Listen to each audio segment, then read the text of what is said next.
Prime minister को जो post है आर्टिकल 75 के तहत मिलती है, जिसमें है कि the executive power of the president are exercise by the council of minister. यानी कि जो एग्जीक्यूटिव पावर्स प्रेसिडेंट को दी गई है उसका यूज़ कौन करता है? काउंसिल ऑफ मिनिस्टर्स या प्राइम मिनिस्टर्स, क्योंकि council of minister prime minister council of ministers का हेड होता है और president can not function without the council of minister.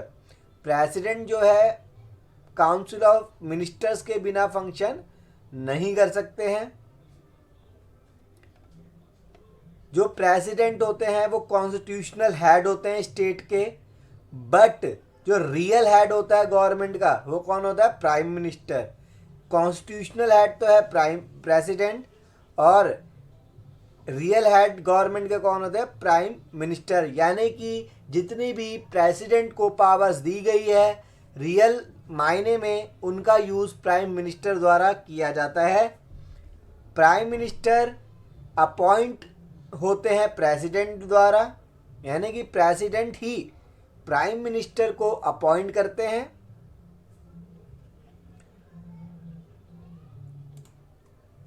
But president को ये हक नहीं है, ये फ्रीडम नहीं है कि वो प्राइम मिनिस्टर का सिलेक्शन करे, क्योंकि अपॉइंटमेंट तो कैसे होगा? क्योंकि जिनको ज़्यादा बहुमत मिला होगा, जिनको ज़्यादा मेजॉरिटी मिली होगी, उसको प्रेसिडेंट अपॉइंट कर सकता है, पर अपनी पसंद से सिलेक्शन नहीं कर सकता है कि कौन प्राइम मिनिस्टर बनेगा। ठीक है, तो यानी कि सिलेक्शन अपॉइंटमेंट में फ़र्क है। अपॉइंटमेंट उसका होता है जो मेजॉरिटी से जीत के आ रहा है, और सेकंड थिंग इज़ जो प्रेसिडेंट है वो प्राइम मिनिस्टर का सिलेक्शन नहीं कर सकता है, यानी कि अपनी पसंद से नहीं चुन सकता है, पर जो मेजॉरिटी से जीत के आएगा उसको वो अपॉइंट जरूर करता है प्रेसिडेंट। बट अगर ऐसा होता है कि दो पार्टी ए और पार्टी बी दोनों के 50-50% वोट आ जाते हैं, तब उस कंडीशन में क्या होगा? कौन प्राइम मिनिस्टर बनेगा उसका का पूरा दारोमदार प्रेसिडेंट के ऊपर होता है। प्रेसिडेंट उस कंडीशन में क्या करते हैं? अपने सोच समझ से ही, अपने इंटेलिजेंस से ही, अपने विवेक से, हिंदी में जो कहते हैं विवेक से, उनको इलेक्ट कर लेता है जिनको वो चाहता है। यानी कि जिसे लगता है, प्रेसिडेंट को लगता है कि ये प्राइम मिनिस्टर बनना चाहिए, तब प्रेसिडेंट उसे प्राइम मिनिस्टर बना देते हैं। जब 50-50% वोट होते हैं तब वो अपना एक मत दे सकते हैं, यानी कि अपना वोट अपनी सहमति दे सकते हैं कि इसको, इस पार्टी के प्राइम मिनिस्टर को या जो भी कैंडिडेट है उसको प्राइम मिनिस्टर बनाया जाए, कि इस पार्टी के कैंडिडेट को प्राइम मिनिस्टर बनाया जाए। ठीक है, तो पोस्ट तो प्राइम मिनिस्टर की आर्टिकल 75 में मेंशन की गई है, पर आर्टिकल 74 में काउंसिल ऑफ मिनिस्टर्स के बारे में बताया गया है। तो काउंसिल ऑफ मिनिस्टर्स आर्टिकल 74 के तहत बनती है।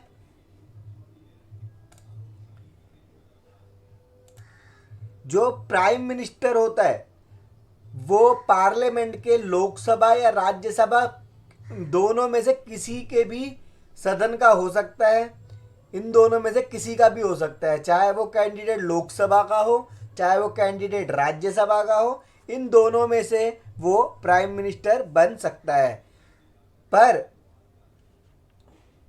प्राइम मिनिस्टर अगर बनेगा तो लोकसभा के लिए एज, जो मिनिमम एज रखी गई है 25 रखी गई है, और राज्यसभा के लिए रखी गई है 30। और कौन कौन से प्राइम मिनिस्टर बने हैं अब तक जो राज्यसभा द्वारा बने हैं? तो however there have been cases when a member of Rajya Sabha was made the prime minister, यानी राज्यसभा द्वारा जो प्राइम मिनिस्टर इंडिया में बने हैं वो कौन है? इंदिरा गांधी जी बनी है जो कि 1966 में बनी थी। आई के गुजराल बने हैं जो कि 1997 में बने थे, और डॉक्टर मनमोहन सिंह बने हैं जो कि 2004 में बने हैं। ठीक है, तो ये तीनों बने हैं राज्यसभा की तरफ से, बाकी सब लोकसभा से बने हैं। पर एक कंडीशन ऐसी भी आती है जब कोई कैंडिडेट जो जो ना कि लोकसभा का मेंबर हो ना ही राज्यसभा का मेंबर हो, उस कंडीशन में अगर कोई कैंडिडेट प्राइम मिनिस्टर बनना चाहता है तो वो कैसे बनेगा?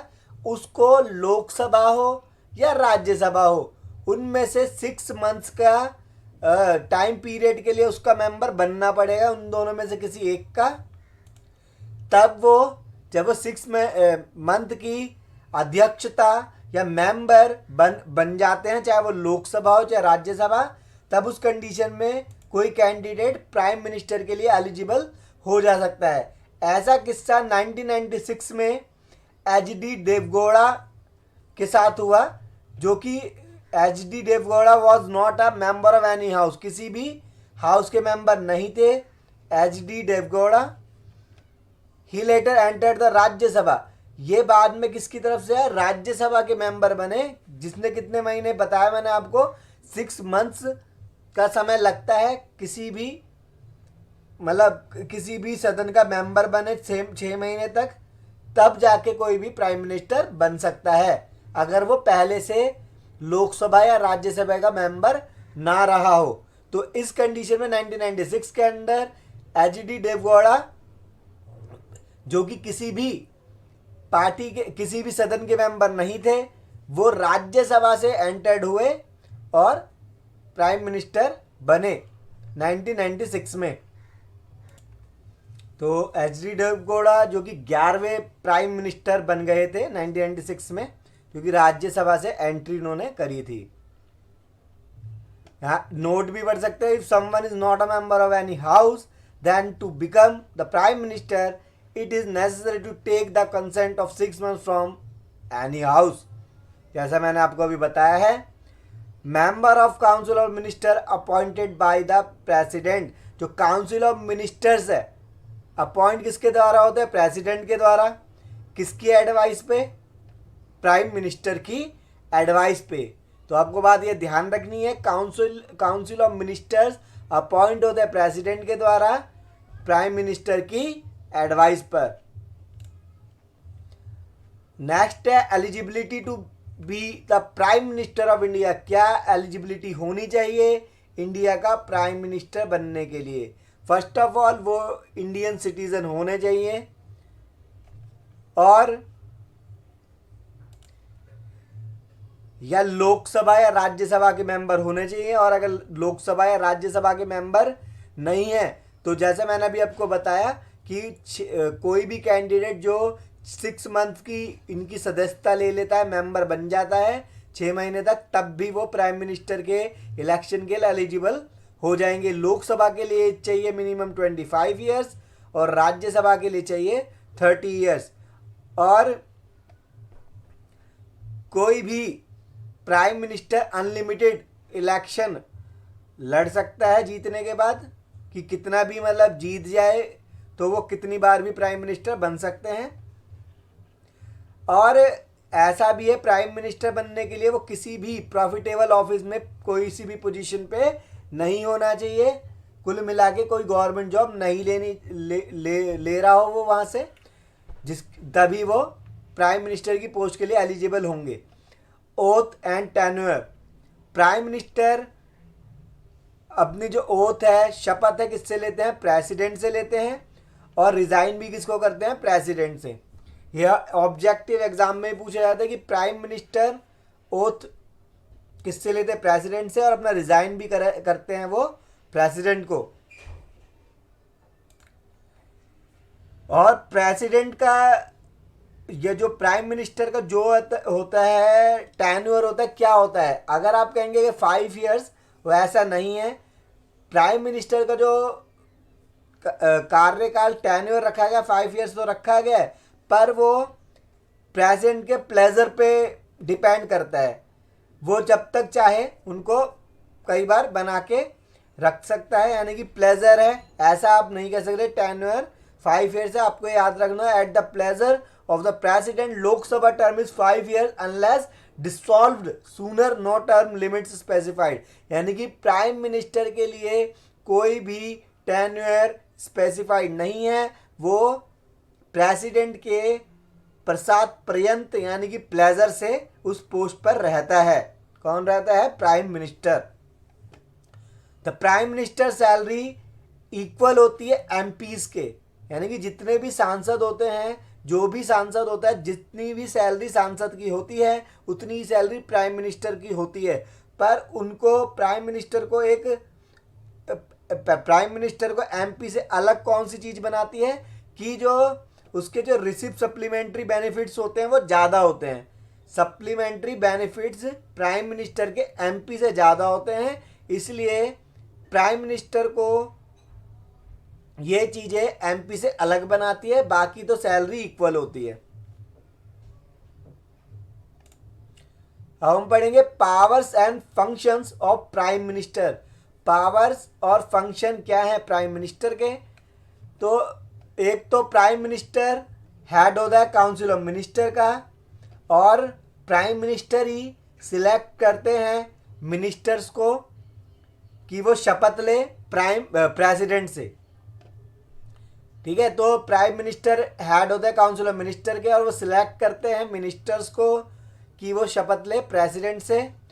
और the minister in fact are chosen by the prime minister. जो मिनिस्टर्स होते हैं वो चुने जाते हैं प्राइम मिनिस्टर के द्वारा कि कौन कौन सी पोस्ट संभालेगा, और वो तब तक बने रहते हैं जब तक प्राइम मिनिस्टर चाहते हैं। प्राइम मिनिस्टर उनको डिस्ट्रीब्यूट करते हैं उनके पोर्टफोलियोज, उनके विभाग, कि उनके विभाग कौन कौन से हैं, पोर्टफोलियोज कौन कौन से हैं। जैसे कि एजुकेशन डिपार्टमेंट दे दिया किसी को, हेल्थ डिपार्टमेंट दे दिया, तो इस तरीके के डिपार्टमेंट जो डिस्ट्रीब्यूट करता है वो प्राइम मिनिस्टर करते हैं मिनिस्टर्स को। और जब चाहें वो किसी से भी किसी का भी पोर्टफोलियो या विभाग को चेंज कर सकते हैं या उनको उससे हटा सकते हैं। जो प्राइम मिनिस्टर होते हैं, अगर उनको लगता है कोई भी मिनिस्टर ठीक तरीके से काम नहीं कर रहा है तो उसका रेजिग्नेशन भी मांग सकते हैं, उसका रिजाइन मान सकते हैं प्राइम मिनिस्टर का। प्राइम मिनिस्टर प्रिसाइड्स करते हैं मीटिंग को कैबिनेट की, और साथ ही साथ उनकी प्रोसीडिंग्स को भी कंडक्ट करवाते हैं prime ministers. Prime minister cabinets के जो डिसीजंस हैं उनको इन्फ्लुएंस करते हैं, यानी कि प्रभावित भी करते हैं। साथ ही साथ प्राइम मिनिस्टर कोऑर्डिनेट्स करते हैं वर्किंग ऑफ वेरियस मिनिस्टर्स में। जो प्राइम मिनिस्टर है वो लिंक करते हैं प्रेसिडेंट और कैबिनेट के बीच में, और प्राइम मिनिस्टर की एडवाइस पर जो प्रेसिडेंट होते हैं सम्मन्स को बैठाते हैं, प्रोरोग्स करते हैं सेशंस को, यानी कि शुरू भी करते हैं, ख़त्म भी कर सकते हैं, और लोकसभा को डिसॉल्व भी कर सकते हैं, यानी कि लोकसभा को भंग भी कर सकते हैं। जो प्राइम मिनिस्टर होता है वो प्रिंसिपल स्पोक्समैन होते हैं पॉलिसीज़ के। प्राइम मिनिस्टर एक बहुत ज़्यादा इम्पॉर्टेंट रोल निभाते हैं फॉर्मुलेट करने के लिए डोमेस्टिक और फॉरेन पॉलिसीज़ को, और जो इंटरनेशनल एग्रीमेंट्स होते हैं, ट्रीटीज़ होती है अदर कंट्रीज़ के साथ, उसमें भी प्राइम मिनिस्टर का इम्पॉर्टेंट रोल होता है, उनकी कंसेंट से ही होता है वो। और उसमें द प्रेसिडेंट जो होते हैं वो चीफ स्पोक्स पर्सन होते हैं पॉलिसीज़ के, कंट्रीज़ की पॉलिसीज़ के। और प्राइम मिनिस्टर बहुत सारे ऑर्गेनाइजेशन का हेड होता है, जैसे कि nuclear command authority, NITI Aayog, appointments committee of the cabinet, department of atomic energy, department of space of ministry of personnel public grievances and pensions. और साथ ही साथ ये एक चीफ एडवाइज़र का रोल भी निभाते हैं प्रेसिडेंट के लिए। तो ये एक चीफ एडवाइज़र भी होते हैं प्रेसिडेंट के। अगर आपको ये वीडियो पसंद आई है तो इस वीडियो को लाइक शेयर करना ना भूलें।